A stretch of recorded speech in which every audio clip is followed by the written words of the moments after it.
High everyone, welcome back to my channel Bong Belle soul.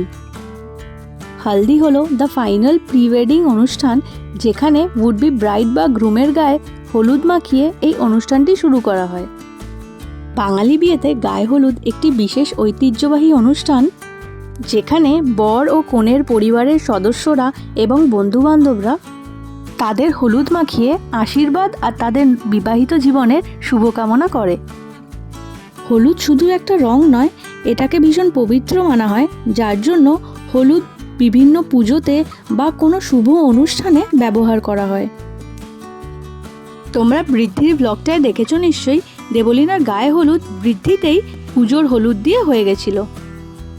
এখন যে হলদি ফাংশনটা হচ্ছে, এটার নিয়ম হলো উড বি গ্রুমকে যেই হলুদটা লাগানো হয়, সেই হলুদটাই তত্ত্বের সাথে ব্রাইডের বাড়িতে আসে এবং তারপর সেটাই ব্রাইডের গায়ে লাগানো হয়। ফাইনালি ওর ভাইদের সাথে ফটো সেশন হওয়ার পর গায়ে হলুদ রিচুয়ালটা শুরু হয়, যেখানে 5 জন ম্যারিড মহিলা অ্যালং উইথ হার মাদার এই রিচুয়ালটা শুরু করে। প্রি ওয়েডিং সব রিচুয়ালসের মধ্যে থেকে গায়ে হলুদ কিন্তু সব থেকে স্পেশাল, কারণ গায়ে হলুদ is not only a ceremony, it's a vibrant celebration of love, family and tradition.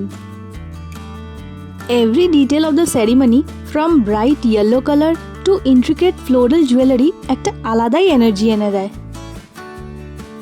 Family মেম্বার্সরা আসল রিচুয়ালসটা করে যাওয়ার পর আমরা বন্ধুরা আর কাজিনসরা মিলে ওর হলদি সেরিমনিটাকে আরও স্পেশাল করে তুলি।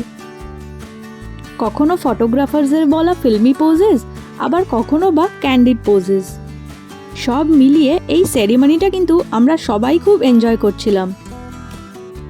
গায়ে হলুদ হয়ে যাওয়ার পরেই কিন্তু দেবলীনা দ্য ফাইনাল ওয়েডিং লুকের জন্য রেডি হতে চলে গেছিল। নেক্সট দিন তোমাদের সাথে ওর বিয়ের ব্লগটা শেয়ার করব, ততক্ষণের জন্য স্টে টিউন। দেখা হচ্ছে পরের ভিডিওতে। টাটা।